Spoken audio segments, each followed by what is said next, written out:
Привет, друзья! День номер 119, и мы наконец-то начинаем покраску. Мы будем покрывать изолирующим грунтом Хафтуншпергрунт, а потом краска Phoenix Matte. Ввиду того, что наш изолирующий грунт, он пигментированный, у нас будет один ролик. Белым по белому красить, краска тоже белая, такая же по цвету. Белым по белому красить мало интересного. Итак, что мы уже сделали? Мы поверхности потолка, лепнины мы обеспылили. Здесь в комнатах убрали всю пыль с пола, со стен, подготовились под покраску. Ну что, еще раз повторяем процедуру. Процедура у нас такая: тифингрунт 50 на 50 с водой. Мы уже развели его. Зачем нам это нужно? Зачем мы так делаем? Я советовался с технологами Alligator. Под Хафтуншпергрунт так грунтовать можно. Сейчас покажу, какая причина этого грунтования. Итак, зачем же мы грунтуем тифингрунтом? Зачем мы его используем здесь? Сейчас Саша нанесет. Нанесет? Не знаю. Нанесет. Сейчас она будет наносить, и посмотрим, как это происходит. В прошлом ролике, может, кто не видел прошлый ролик, мы уже показывали. Этот грунт, он очень быстро, этот изолирующий грунт, он очень быстро начинает сам себя подтягивать, потому что гипс сухой. Вот, как наносится. И в определенный момент он начинает сам себя подтягивать. А он уже так делает. Видите, что происходит? Вот, зараза. Мне не нравится такое. Вот такие вот дела. Видите, как он? Оп-оп. И он сам себя начинает как бы схватывать. Потому что где-то из него уже выхватил воду, гипс. И вот поэтому он так себя ведет. Для того, чтобы уменьшить водопоглощение основания, чтобы у нас вот такого не происходило, таких вот срывов, мы обработаем тифингрунтом 50 на 50 с водой, как бы под покраску. Как рекомендуется тифингрунт наносить под покраску. А в этот раз уже грунтуем все полностью, включая лепнину. Лепнина в том числе. Во, какие мы мокренькие, мокренькие.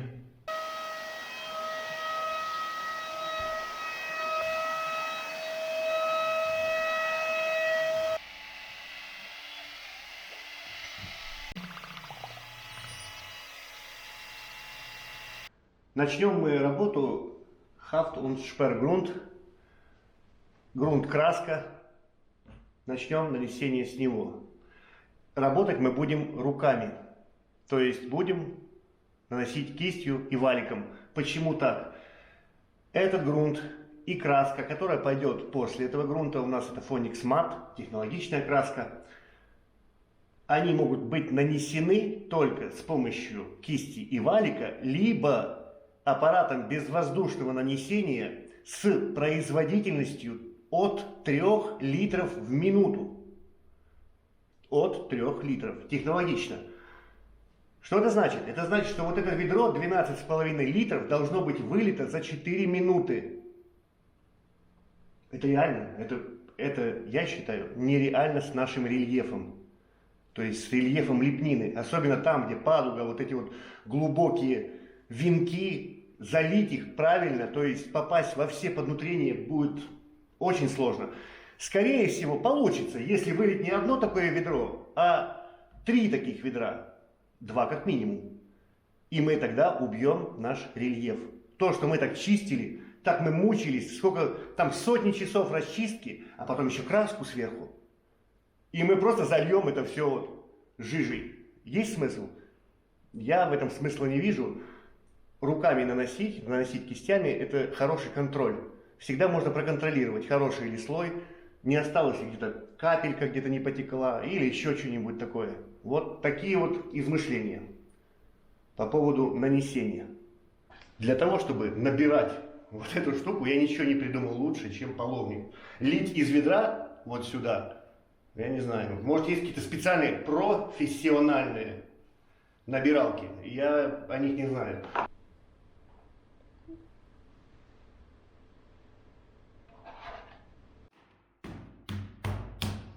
важный момент еще про нанесение, про ручное нанесение. Это нельзя разбавлять. По словам технолога, это будет совершенно другой материал, и он не будет работать.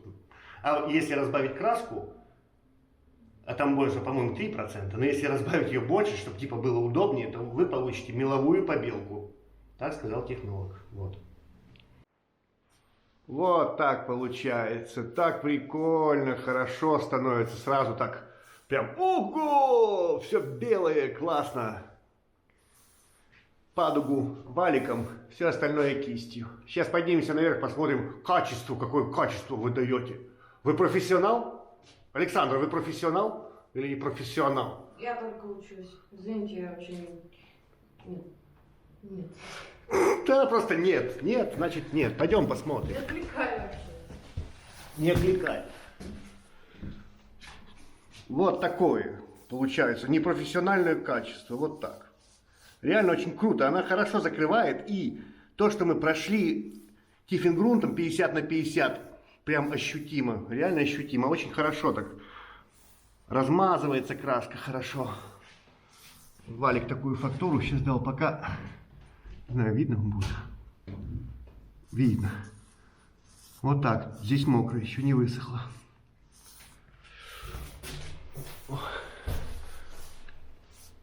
Вот так теперь все. Вот. А еще краской закроется будет, по-моему, вполне. Да.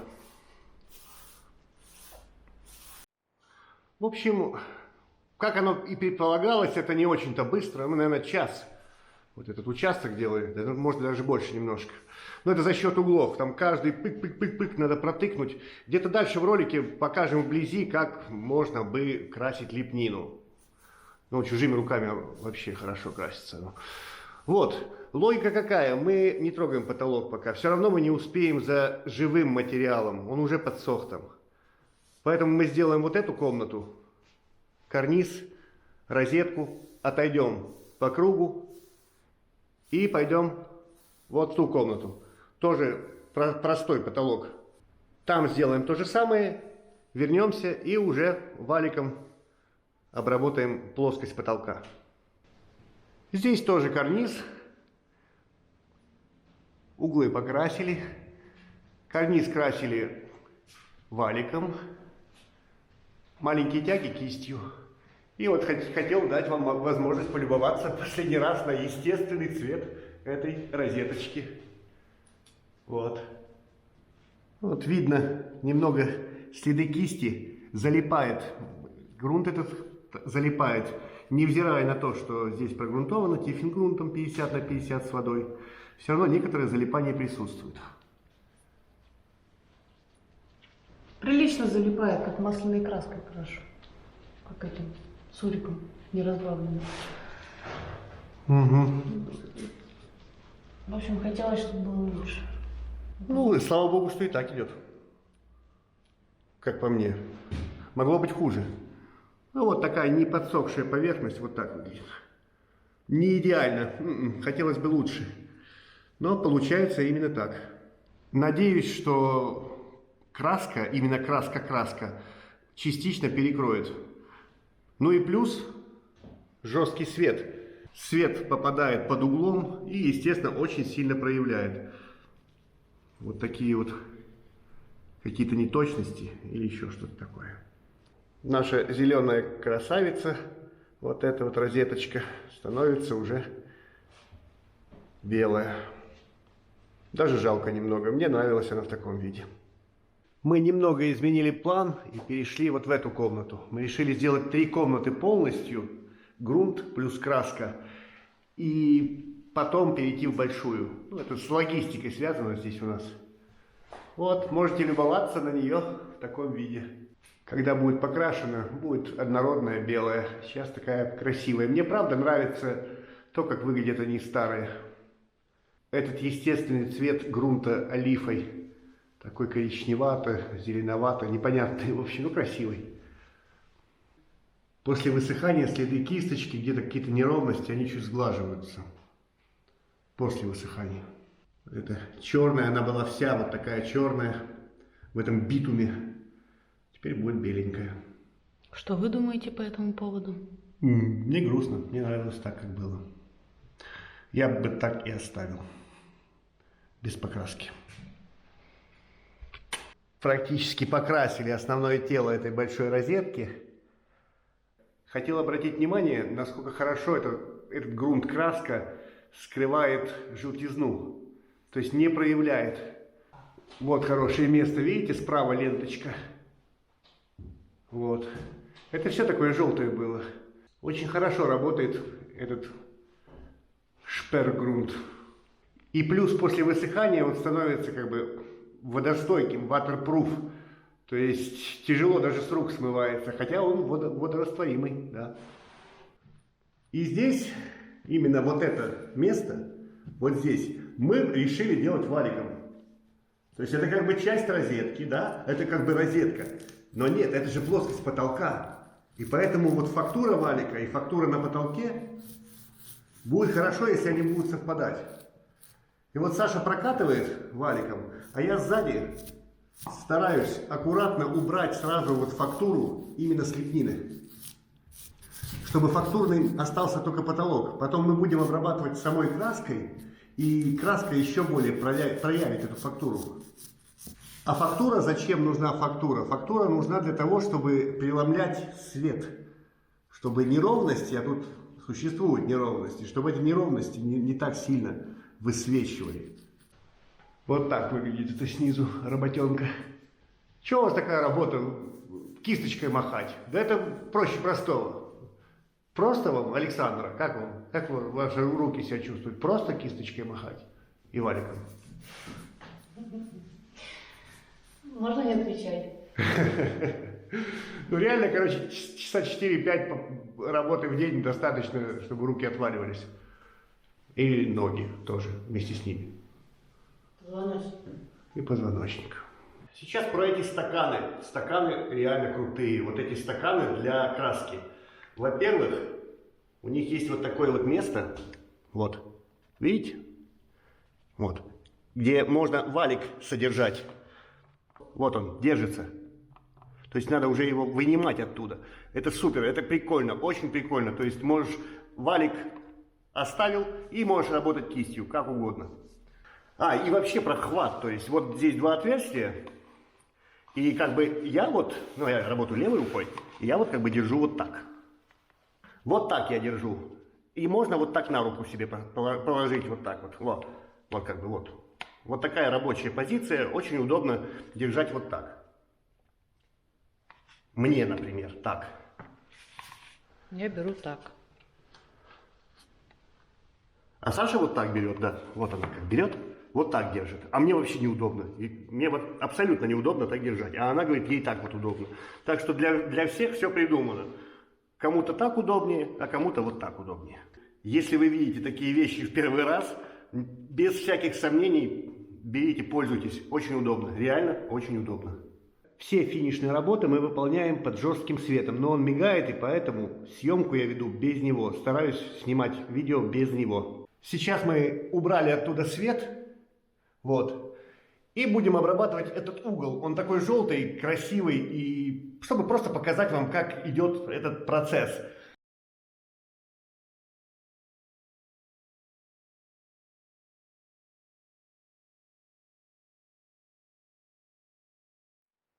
Вот так получилось.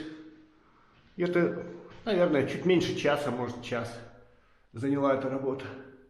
Саша в этой комнате уже начнет работу именно конкретно с плоскостью потолка.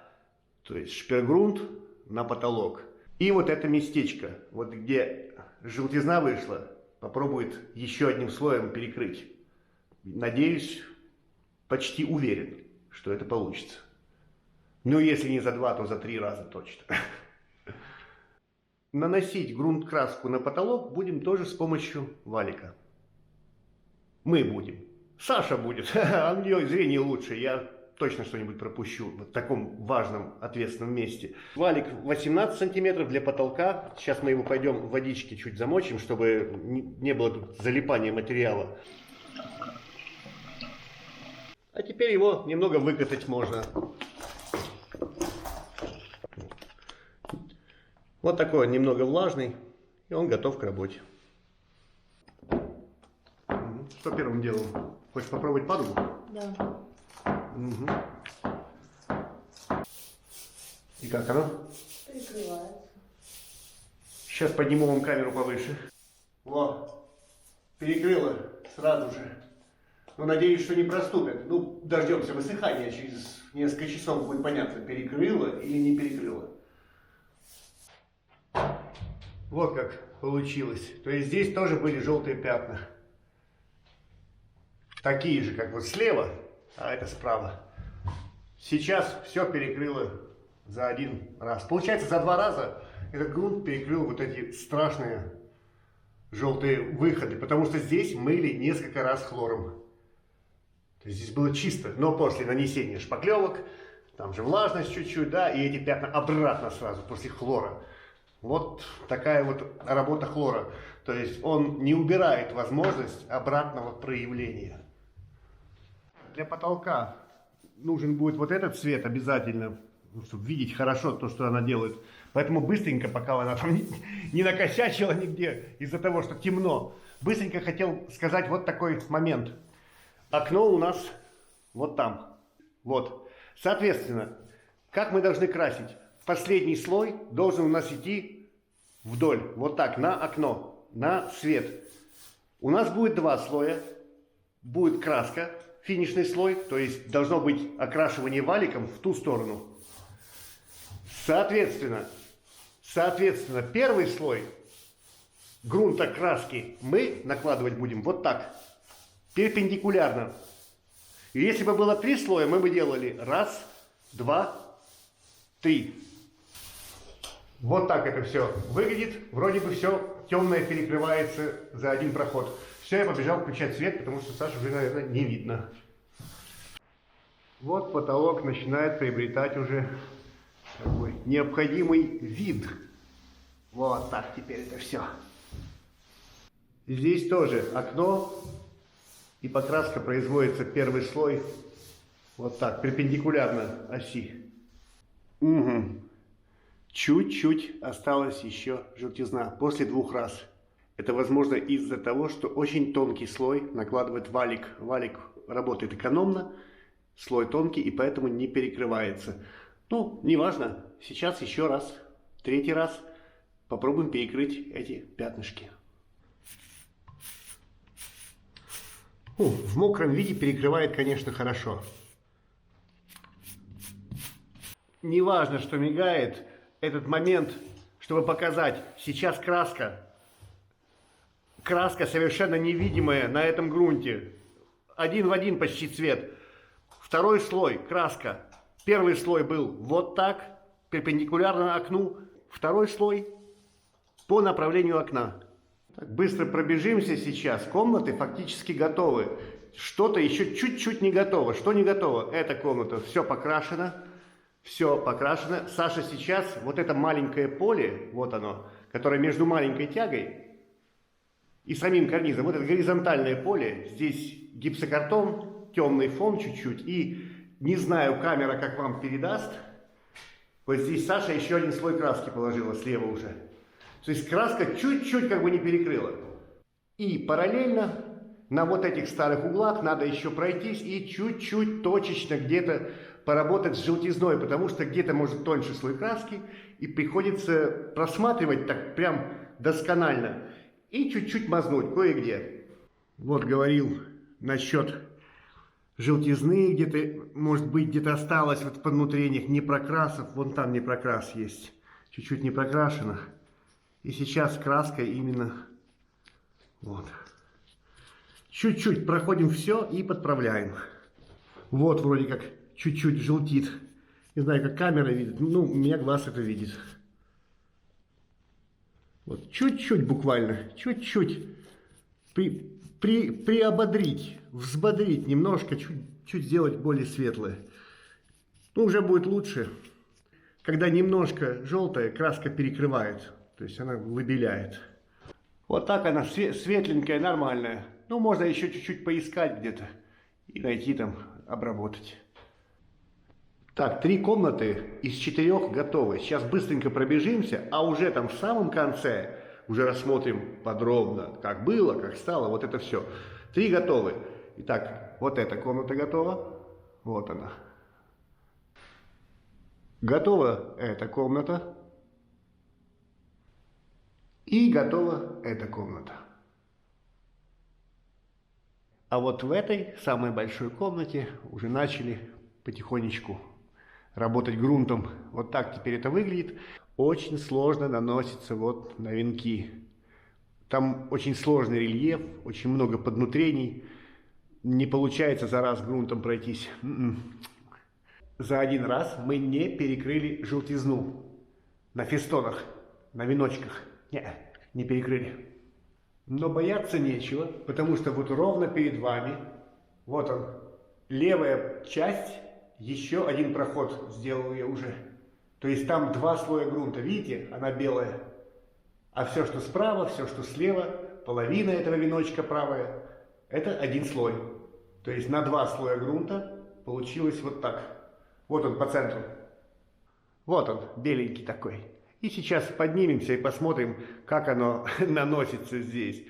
Один такой вот раппорт, вот эта вот одна часть, как бы от кисточки до кисточки, занимает где-то полчаса.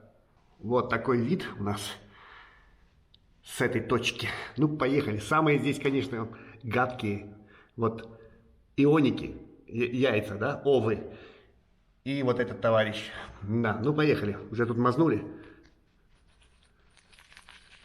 Надо быстро размазывать со всех сторон, потому что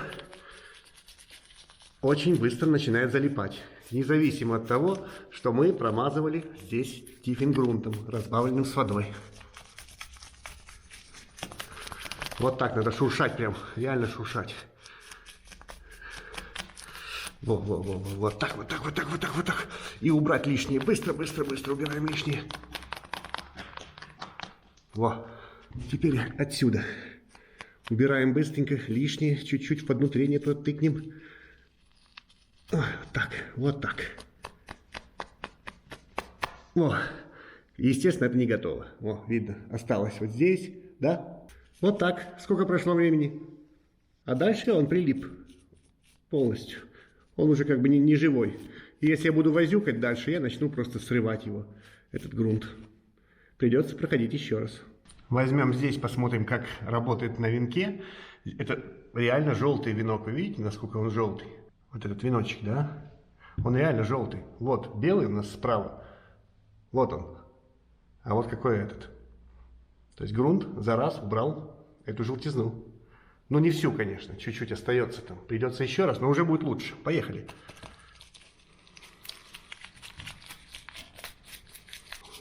Быстро очень залипает. А вон, видно. Смотрите сюда.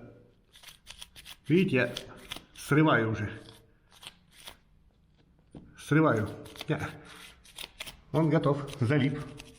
Вот сколько успел одним нанесением вот так сделать. Это залипает уже. Это уже тянется. То есть буквально есть секунды, не знаю, секунд 5, может 7, для того, чтобы распределить материал. То есть получается, им надо красить именно, реально красить. Это не то, что помогать ему растекаться, да? Снизу пойдем чуть-чуть. Ой, ребята, за такие деньги есть такое стойкое ощущение, что он должен сам себя вот так намазывать, а потом еще и красить себя сверху. Да уж. Ну вот. Вот сколько я успел вот так сделать. Вот. И хорош. Привет. Какие там поднутрения, я реально не успеваю. Просто не успеваю нанести, хотя я шуршу руками быстро. А вот докрашиваю уже этот раппорт. Вот как раз как оно пожелтело. Было светленькое чуть-чуть, да? Ну, чуть он высыхает, и оно как бы чуть желтеет. За следующий раз перекроем. И такой момент, почему за раз не перекрывать. То есть можно было бы слой, а потом еще слой. Сразу же. Нет, не технологично. Надо дать ему высохнуть. Поскольку и сам этот грунт, и сама краска, они такие водоотталкивающие свойства есть у них. Причем у краски еще больше, чем у грунта. Вот так будет технологичнее, да? Дать высохнуть. чтобы он приобрел какие-то грунт, чтобы приобрел свои качества, это нужно всего 1 день для этого.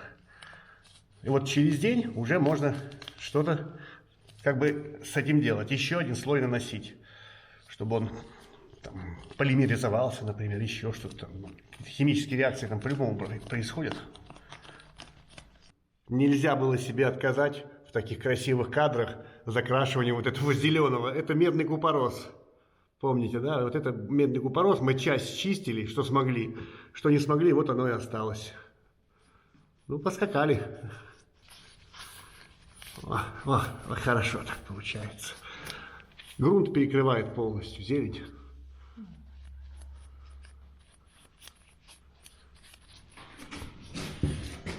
И отсюда надо хорошо смотреть сзади. Сзади хорошо надо смотреть, потому что оно норовит быть непрокрашенным. Вот какое зелененькое. Кстати, я сказал, что перекрывает, не везде перекрывает, видите? Не везде. Чуть-чуть остается. Ну, следующим слоем, либо если у нас останется этот грунт, потому что он расходуется очень быстро сюда. Все залипает серьезный слой же. Вот. Если останется грунт, пройдем грунтом. Если не останется, пойдем дальше краской. Потому что еще одно ведро покупать там почти за 40 000 рублей, это будет очень накладно. Невозможно в нашем случае. А продается только большими ведрами. В чем-то проблема, вот продается только двенашками.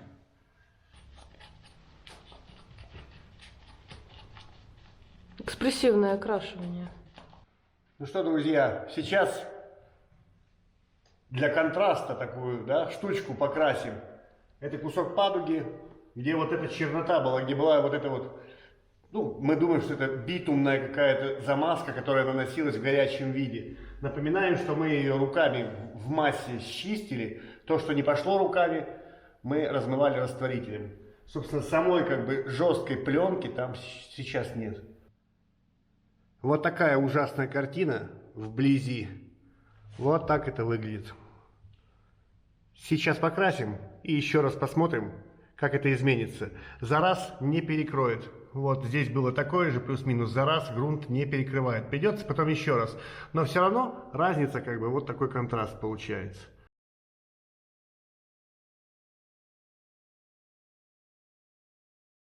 А вот результат такой получился. Вот он. Вот что получилось. За раз грунт не перекрыл. Ну, еще раз придется все равно пройти. Так надо везде проходить. Еще 1 раз. И да, у нас вот этот блок полчаса на двоих занял где-то. Может, чуть меньше. Сейчас вот этих вот еще 4 раппорта докрасим до конца ушка углового, да? И будем красить угол. Тоже на таймлапсе. Я думаю, тоже недолго времени займет. Но будет прикольно смотреть, как он как бы закрашивается. Весь белеет, черненький. Волшебство ручного труда. 1, 2, 3, елочка, гори.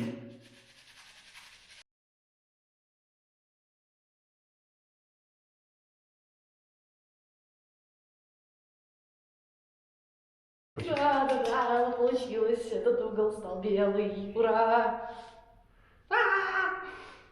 Ха-ха-ха! Вот так побелел наш уголок, ребята. Вот такой стал. Ага. Мы отвыкли от такого понимания на самом-то деле, да? Он был всегда черный. Теперь он белый. Вот так теперь это выглядит. Вот.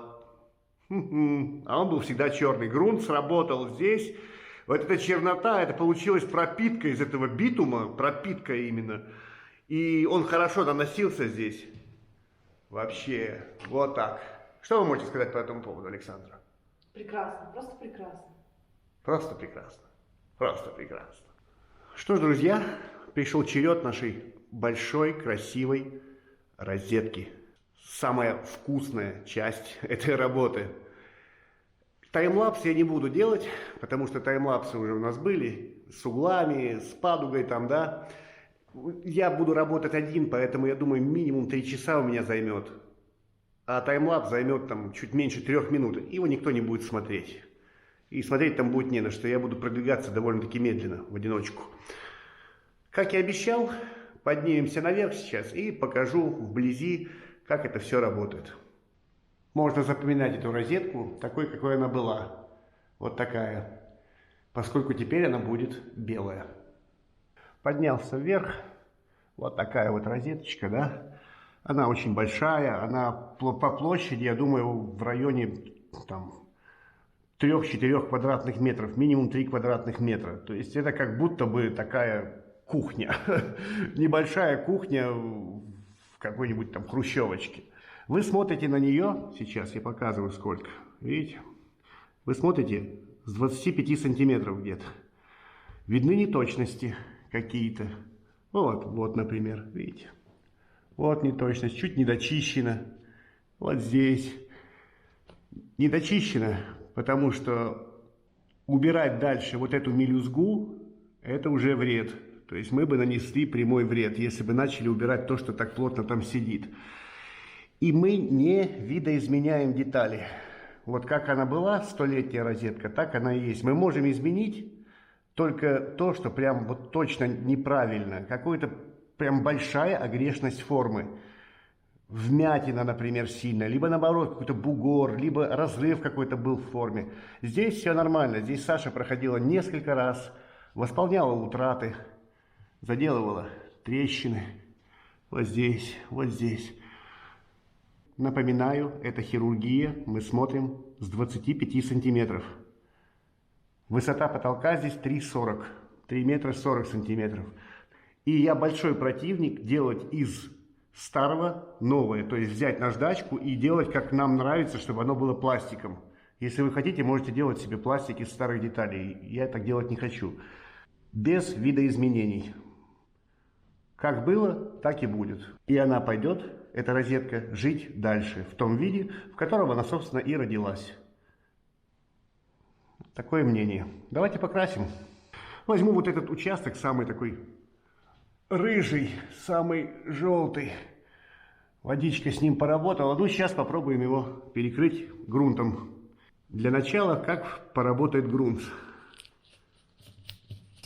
Работаем с избыточным нанесением, то есть нанесли и быстро-быстро надо размазать и воткнуть везде этот грунт во все поднутрения. Вот куда смог, туда я должен его запихнуть. Вот так, вот так. Это у меня пока чистая кисточка. Сейчас она похуже будет дальше работать. И лишнее стараюсь убрать все капельки. Вот. Вот, как бы за раз. Ну, пока непонятно, как он перекрыл, не перекрыл. Он подсохнет, этот грунт, и потом будет больше. Так, ясность наступит, как он сработал. Для тех, кто думает, что это такая легкая работа, кисточкой махать. Да что это за работа кисточкой? Вы там кисточками машете, вообще ни о чем. Ребята, если я говорю, что ошкуривание, работа наждачкой — это самая мерзкая работа, то вот это самое трудное. Прям реально трудное, через слово «труд». Трудность ее заключается в том, что у вас рука постоянно вот так. Вот как рука у меня, и надо ею двигать постоянно. И зрительное внимание. То есть часа 4, 5, максимум 6 часов, все. Эта кисточка становится по весу как 3-килограммовое что-то. Она перестает у тебя в руке вообще работать. Ты не понимаешь, что происходит. Банально очень сильно устаешь. Очень сильно такая работа провоцирует усталость. Розетка, кстати, наносится хорошо. Она, во-первых, она один раз прогрунтована была, да? Тиффингрунт 50 на 50. Во-вторых, на ней хороший слой сохранился исторического грунта. Олифа, горячая олифа. Вот это вот плотный такой слой, это она и есть. Наносится довольно-таки просто. Вот там, в падуге наносилось очень сложно. Там гипс был рыхлый.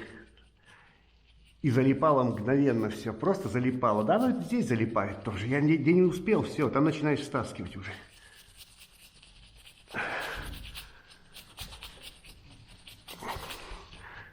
И за собой, там, где поработал, пошел, просмотрел, чтобы не осталось капель. Все избыточный какой-нибудь слой надо снимать. Ну вот пропустил. Вот тут пропустил чуть-чуть. Но крутиться, постоянно крутишься вокруг нее. Где не получилось, потом за второй раз, а надо будет еще один раз проходить. Ну вот почему, видите, не перекрыл, чуть-чуть осталось так желтизна, и за второй раз она перекроется. То есть наносим много и сразу распределяем, распределяем, распределяем. И причем очень быстро, потому что быстро начинает подлипать краска. Так вот, многим может это не понравится, типа вы как-то так неправильно красите. Давайте я покажу, как было бы правильно красить, наверное, вот так, да? Вот так вот. Надо еще поменьше было бы взять кисточку. Вот. Вот так, наверное, было бы правильно, да, красить 4 квадрата лепнину? Ну, наверное, да. Вот так вот, да? Так правильно красить?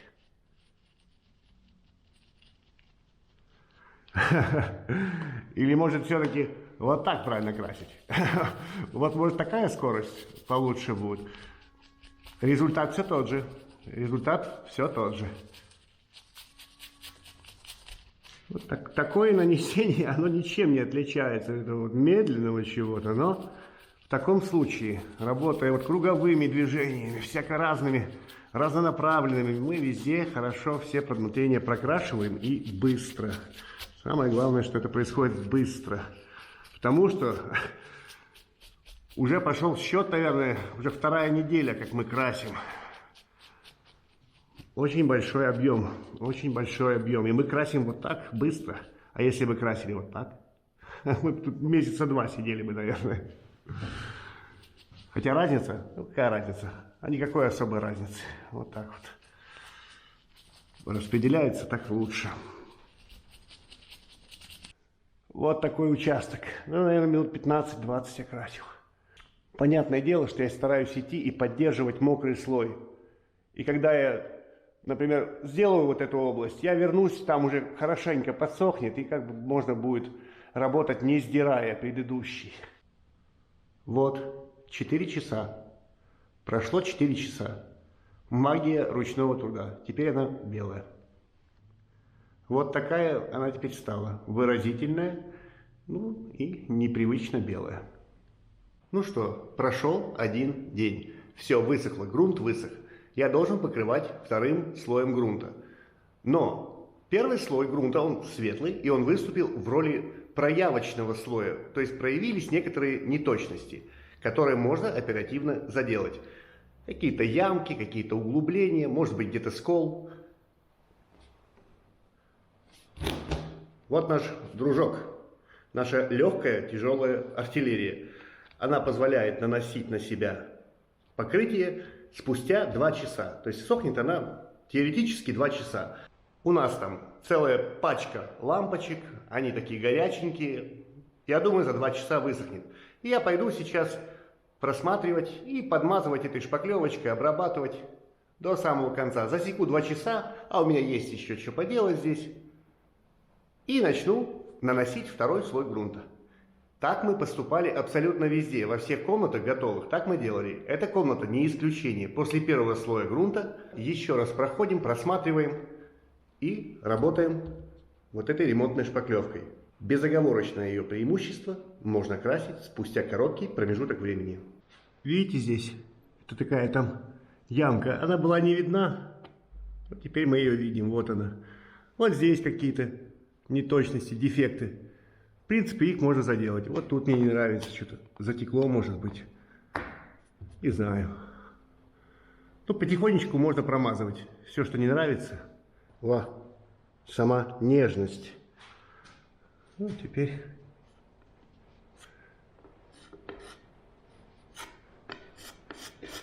Ну и пойду еще посмотрю, где-то что-то мазну. Там. Видно, да, почему надо... Еще слой не прокрасы, там не прокрасил, здесь не прокрасил, здесь не прокрасил. Оно было незаметно, но и в целом видна такая желтизна немного после 1-го слоя. Ну ничего, 2-м слоем это закроется. Значит, часа 2,5 прошло. Вот. Не знаю, будет ли вам сейчас понятно, что-то заметно. Наношу 2-й слой этого же грунта. Наносится намного легче, чем 1-й. Можно большую площадь охватить. Стараюсь везде подлезть, везде пролезть им. Лишнее убираю, видно, да? Там, где блестит, это там, где много попало. Мне там столько не надо его. Там же еще краска будет. Надо чуть-чуть разогнать. сейчас давайте цветочек посмотрим, как видоизменится. Вот. Вот все, что не прокрашено было, надо стараться за этот раз прокрасить. Потом еще краска будет, она тоже, она очень хорошо наносится. Опа, лосинка. Ну-ка ее оттуда. Краска хорошо наносится, но все-таки не стоит на нее прям надеяться. А вот так. Было вот так, и после второго слоя грунта стало вот так. Не знаю, как камера передает, но для меня разница здесь очевидна. Перекрылась вся желтизна, вся краснота ушла, появилась некоторая стерильность. Ну что же, следующий день, и надо обрабатывать падугу. Вот здесь, вот как бы с того угла, здесь падуга обработана, а вот здесь нет, не обработана. Видите? Не прокрашено. За один раз не удалось нормально прокрасить, потому что здесь, именно здесь гипс был самый рыхлый, сухой, рыхлый, старый гипс. Здесь были максимальные протечки, помните, здесь чернота все было. Все было в битумной замазке. Большее количество убрали руками, часть размыли растворителем. Но не удалось прокрасить грунтом. И сейчас ошибка в планировании. Нам не хватит грунта на потолок как минимум. Мы начинали с 3 комнат, мы их сделали, а надо было начинать с этой комнаты. Но у нас были другие планы, планы поменялись, естественно, а эта комната самая ценная. И на нее не хватит грунта. Но докупать этот грунт никто не будет, потому что дорого, потому что уже, наверное, под 40 тысяч стоит ведро. И продается только большими ведрами. Поэтому сейчас все остатки грунта будут пущены мною именно на вот такие вот места. Вот такое вот. Надо перекрыть то, что вопиет, то, что требует, чтобы его перекрыли. Вон видите сверху ионик. Какой грязный, не закрылся за раз, надо закрыть. Пойду по кругу, везде буду просматривать самые такие жесткие места, обрабатывать на второй раз грунтом. Где не хватит, ну уже пойдет дальше краска. А что делать? Да, надо было начинать отсюда, самая значительная комната, ну не начали уже, уже так вот пошло. Ладно, поднимемся наверх и покажу вблизи, каким образом обрабатываем. Так, вот сколько осталось. Вообще мало. Я думаю, литра полтора. Литр, наверное. Ой-ой. Ну ладно. Сколько есть. Буду стараться падугу сделать по максимуму. И углы в последнюю очередь. Падуга самая грязная и самая видимая. Вот там снизу, в поднутрениях. И возьму маленькую кисточку в кармашек. Про запас. Она пригодится на падуге. Так, вот там обработанное, и вот здесь уже пошло необработанное. Давайте снизу покажу, видите? Видите, что происходит там? Я надеюсь, вы понимаете, что это не из-за спешки какой-то происходило. Это происходило из-за свойств грунта и самого основания. То есть нереально за раз прокрасить. Может быть реально, если там зубочисткой красить. Но в нормальной скорости работы вот получилось вот так. Это самая жесть тут была, самая чернота вообще. И именно впитывал, он очень жирно здесь впитывал, очень сильно. Ой-ой-ой. Прежде чем я начну обрабатывать вот это все, если кому-то захочется работать этим грунтом, кто-то захочет им работать, возьмите вот наш пример себе в память. Расчетная площадь на этот грунт 150 квадратных метров, ведро 12,5 литров. У нас 83 квадратных метра. Мы везде делали по одному проходу, только в этой комнате 2 прохода, и нам не хватает. То есть, я не знаю, как вы считать, но точно расход намного больше, чем расчетный расход. Берите это во внимание. Ну и поехали. Я буду идти по самым жестким местам. Наносится второй слой, конечно же, намного легче. Вот, чернота, вот эти черные. Вот везде пролезть, постараться.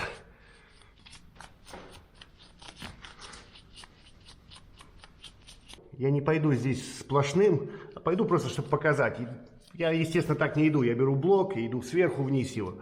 Но чтобы потом не монтировать, не сидеть там 2 часа вот эту одну сцену монтировать, просто покажу самые такие плотные участки обработки. Ну вот, видели, какое желтое было. Давайте его еще здесь вот сделаем.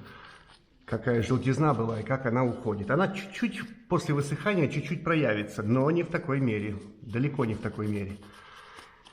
Уже в который раз за этот ролик я скажу так, что любая водоэмульсионная обычная краска так не работает. Кто делал, кто пробовал работать по желтому гипсу, по черному вот такому, ну, знает это. То есть грунт работает. Грунт работает. Не идеально, как бы хотелось бы за эти деньги. Он за эти деньги должен сам себя намазывать, еще и красить сверху и вообще. Но он работает. Давайте посмотрим снизу, как это происходит. Вот так. Угу. И вот скажем, что я все так обработал. Вот этот блок я обработал. Вот здесь обрабатывал, да? Скажем, я все так обработал. И вот у меня все равно что-то там пооставалось. Вот здесь, здесь, здесь. Вот здесь осталось. Вот здесь. И маленькую кисточку и вперед. Закрашивать точечно.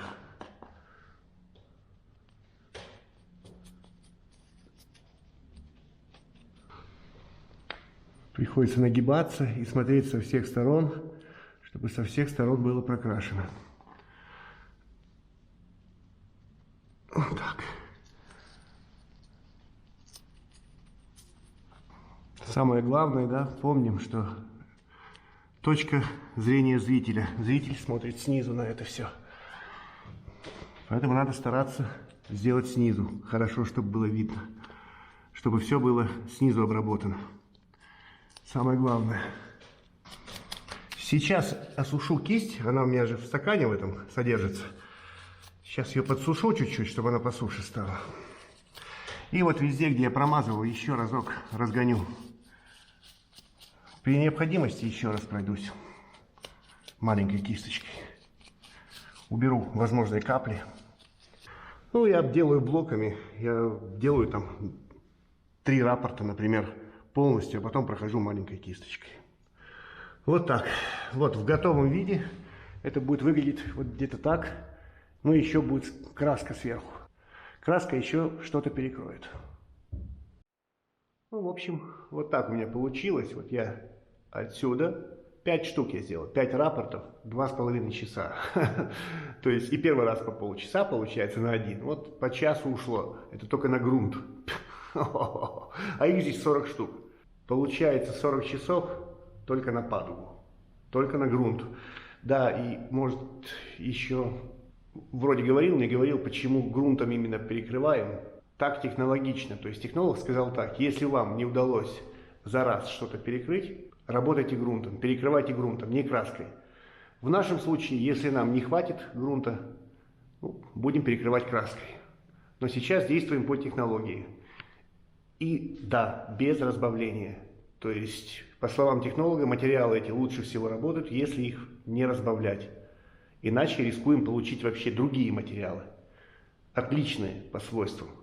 Вот я обработал второй раз левый угол, это тот черный угол. Здесь на правом большом углу 1 слой грунта, там 2 слоя грунта. Видите, какая разница?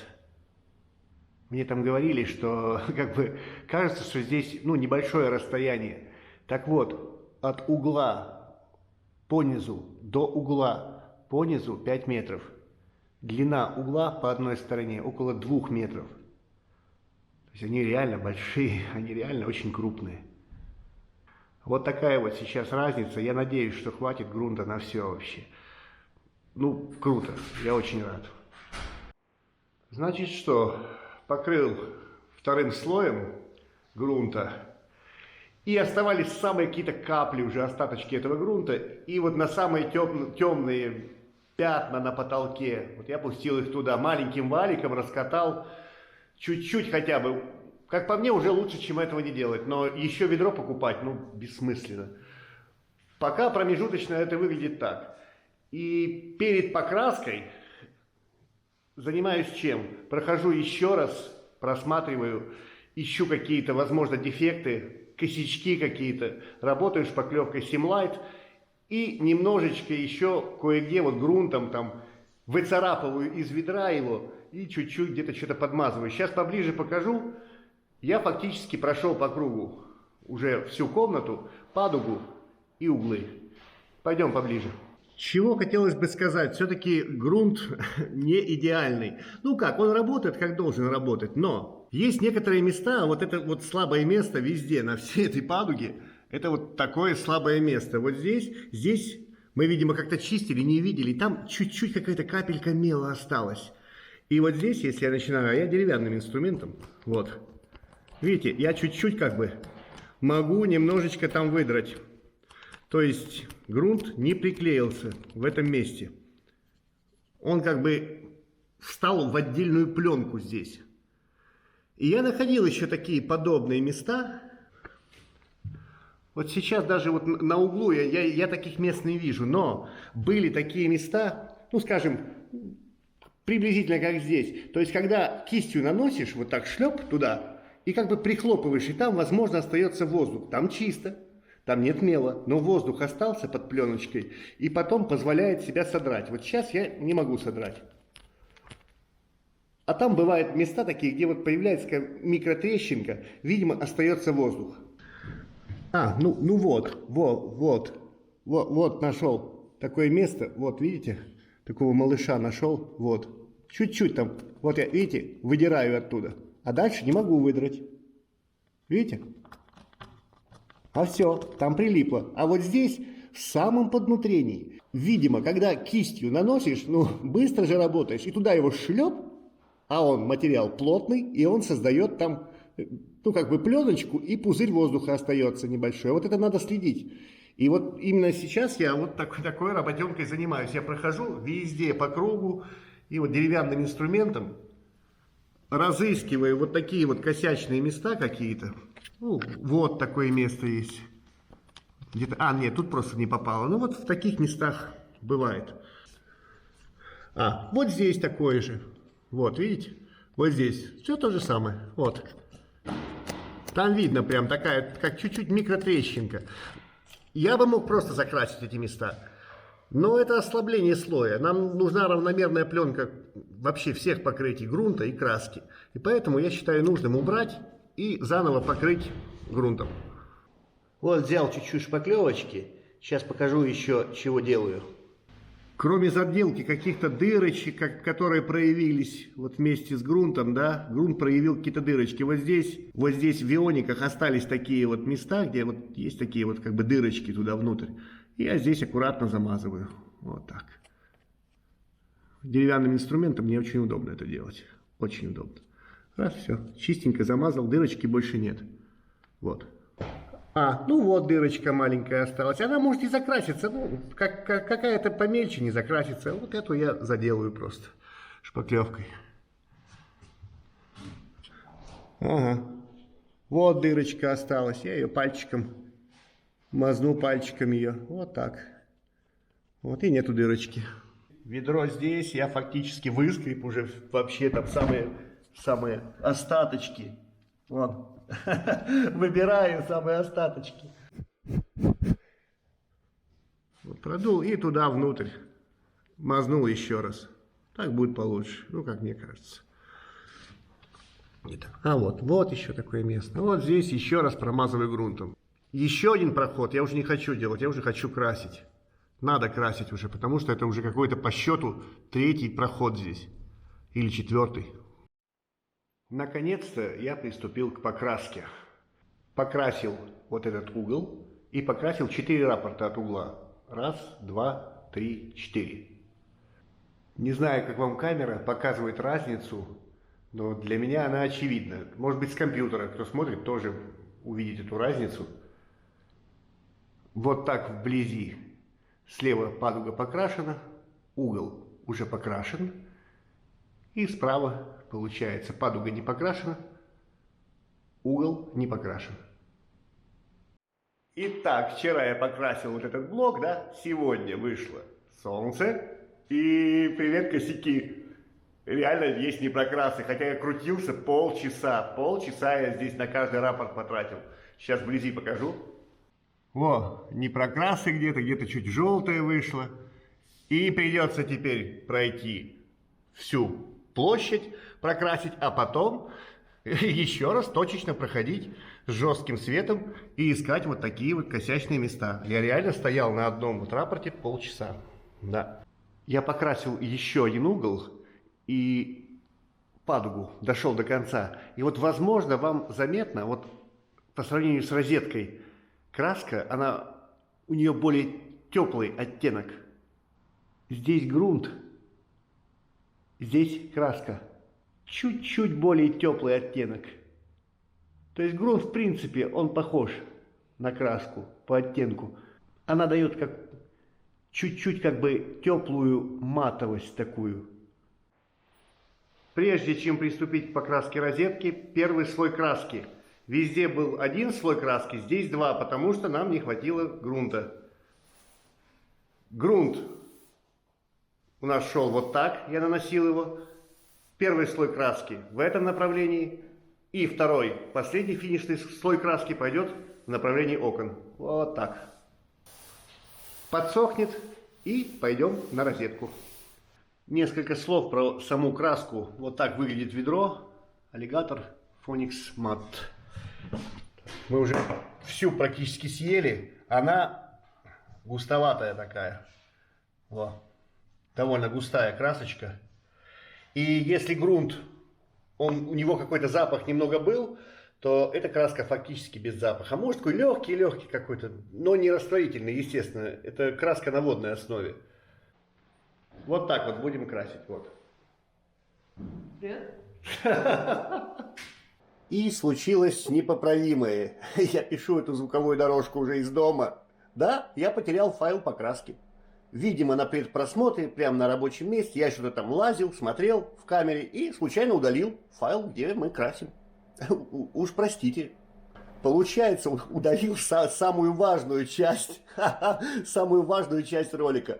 На самом деле это не самая важная часть, потому что краска обладает оттенком чуть-чуть более теплым, чем грунт. То есть еле заметно. А во время нанесения это фактически незаметно. Когда ее наносишь, то ориентироваться приходится просто по блеску. Во время нанесения она такая же по цвету, как и грунт. Наносится она на грунт так же, как наносился второй слой грунта на первый слой грунта. Легко, хорошо размазывается. Можно охватить такой довольно большой участок. У этой краски есть такое свойство. На определенном этапе работы, скажем 5, 7, 10 секунд, она становится менее подвижной. Ею можно работать как некой шпаклевкой, заделать какие-то там микроуглубления, скажем, я думаю, до 3 миллиметра, наверное. Причем она не оставляет толстый слой на гладкой поверхности. По ощущениям, это такая высокотехнологичная побелка, которая на гладких поверхностях оставляет слой минимальный, и там, где она очень нужна, именно прокрасить какие-то углубления, она оставляет слой чуть больше. Как уже говорил, после высыхания оттенок более теплый. Вот такой вышел казус с этим файлом. Извините еще раз, что так получилось. Время назад не вернуть. Жаль, очень жаль. Но ничего не поделать. И второй слой краски на потолок по направлению на окна. Финишный слой. И вот, казалось бы, закончили. Нет, не закончили. Остался финальный, финишный проход в поисках дефектов, косяков разнообразных. Возможно, где-то желтизна чуть-чуть. Ну вот место. Не прокрасили, видите? То есть один раз еще пройдем и посмотрим за собой, где может быть что-нибудь не то, не так.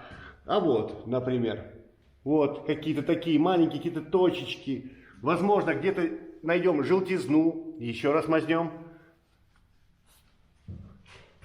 Вот бывает здесь, на вот этих фестонах, где-то может быть, где-то желтизна вышла. Мы поставим жесткий свет и еще раз пройдем.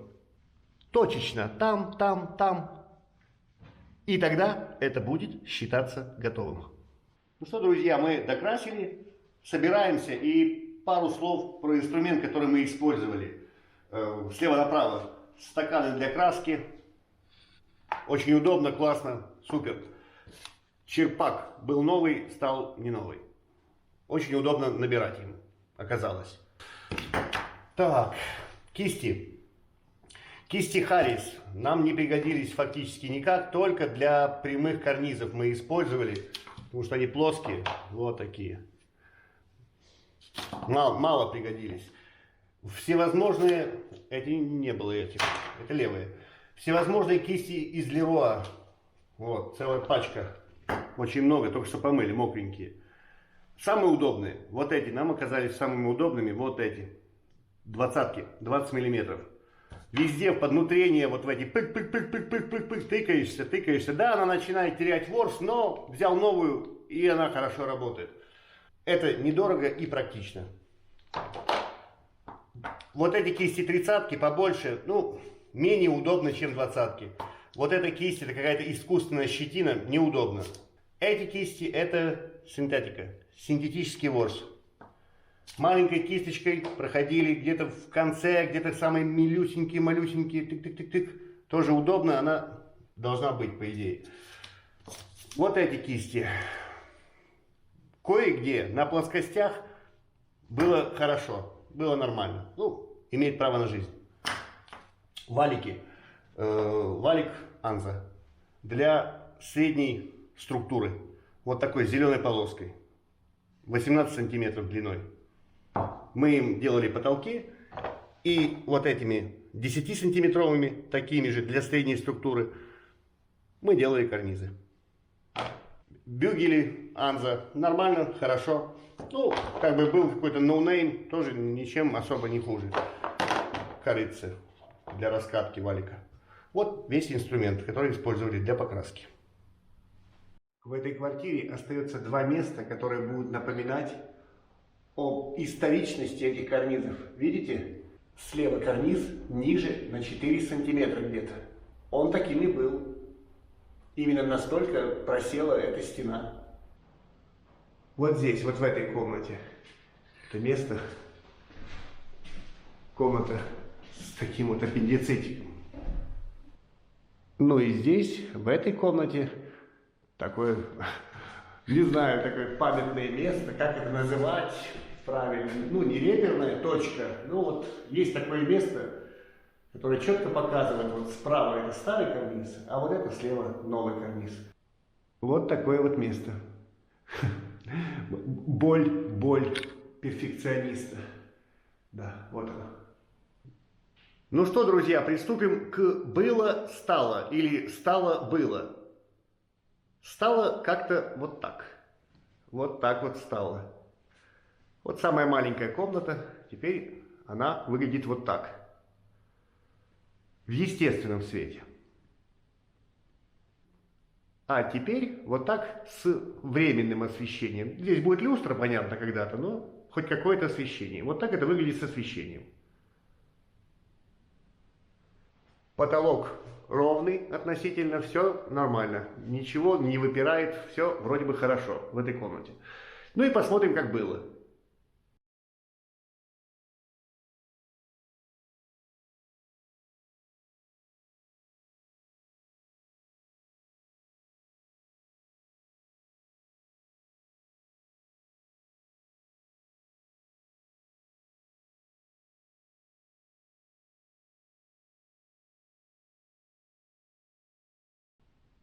И вот так стало.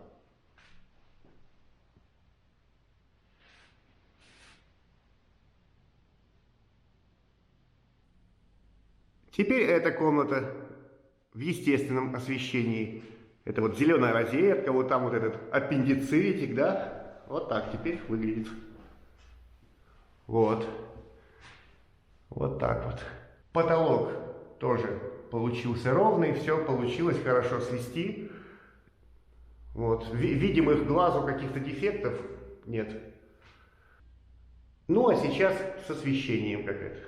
Работает вот так и вот так. И вот так.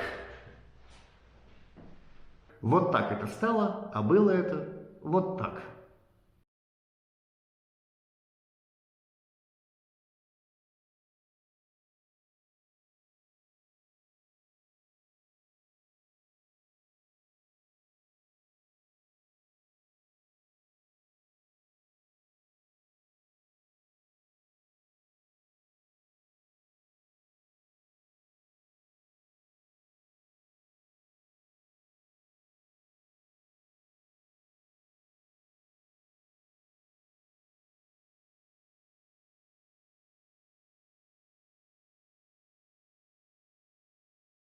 Было так и стало вот так.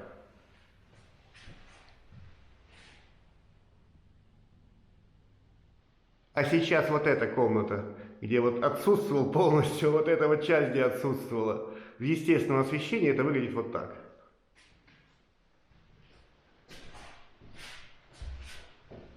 Вот так. Вот этот новодельный участок. То, чего не было, то, что мы приделали. Это в естественном освещении было, а это с освещением. Вот так теперь стало здесь. Вот. А было это вот так.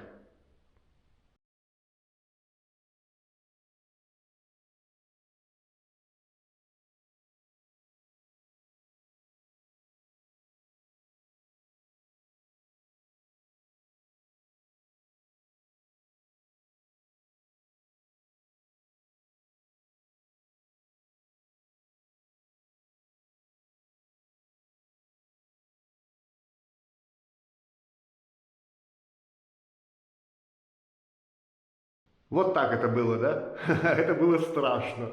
Вот эта часть, конечно, да.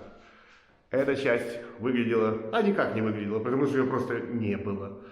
Но теперь это так работает. Очень богатая комната это получилась, конечно, очень богатая.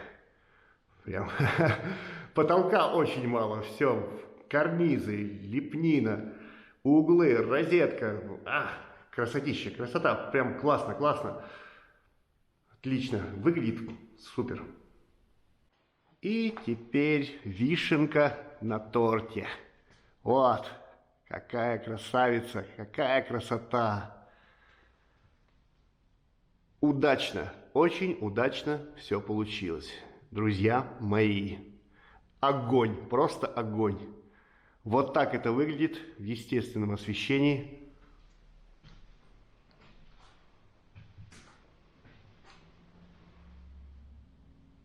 Черный угол перестал быть черным. Подошли потолком к розеточке хорошенечко. Подошли потолком к уголкам.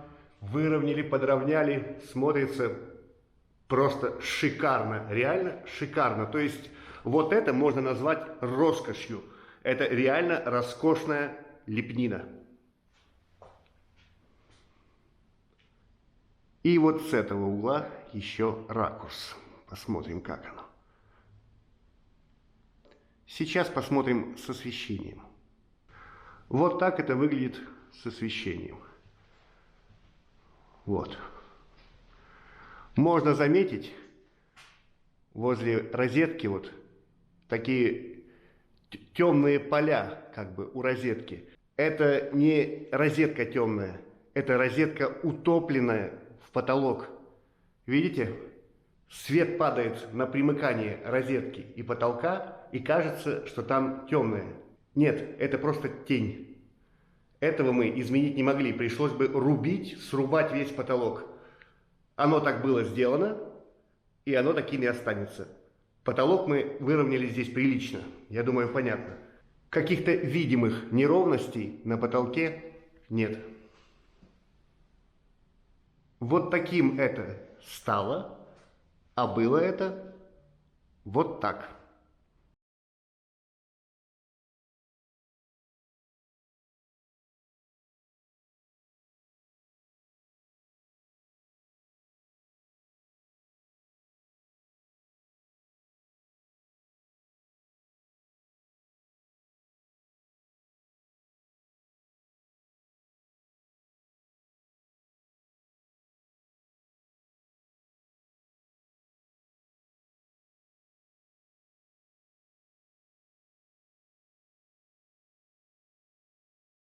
Да, так это было. И стало вот так. И еще раз посмотрим без освещения в естественном дневном свете. На улице солнечно.